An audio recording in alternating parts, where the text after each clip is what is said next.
Today, we're going to be talking about fear and trauma. Fear and trauma is within everybody because it has been conditioned and programmed here on Earth.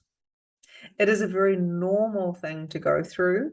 And the reason why this topic is so important is because your clients or those who you are reading for will have fear and trauma within them, and you may be picking up on that as an empath. So it's so important to clean up yours and to have awareness of that so you can help them through anything that they require to have help through.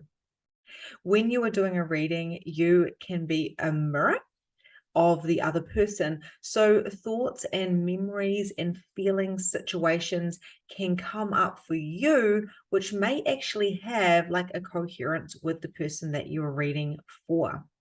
And this is a way that spirit connects in with you. So let's have a little look at what fear and trauma actually is. Let's be the observers. Let's use the workbook and actually do some work to see where we have consciously or unconsciously been coming from fear or been playing out from past trauma. A lot of the fear and trauma that we experience didn't actually originate from us. As little children, we are conditioned pretty quickly, and a lot of the kind of the fear projections that have been put onto us was from those who were bringing us up and trying to keep us safe. Unfortunately, if we've had a bit of scary stuff that has happened or some shocks which can result in trauma, we can carry through those energies within our nervous system.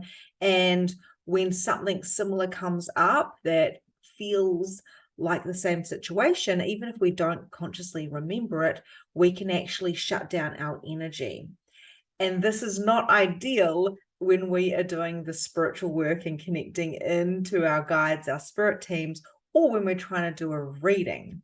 If something comes up for your client and it's really close to home and it feels like a mirror of that, and you haven't actually dealt with your own trauma or your fear, or you don't have the tools or capacity to handle it, you can actually shut down your abilities and may be unable to hold the space for your client. So this is why it's very relevant.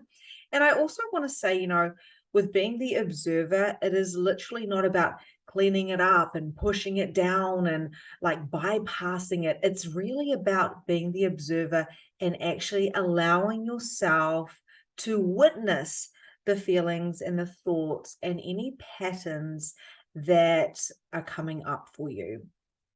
In magnificent mediumship, you will notice your patterns because in the live rounds, you may get triggered. You may get triggered when you're doing readings. You may feel fear coming up for you. You may even have trauma coming up from past conditioning and programming. And this is perfectly okay. It is normal and it's kind of expected. We are all conditioned human beings. See you soon.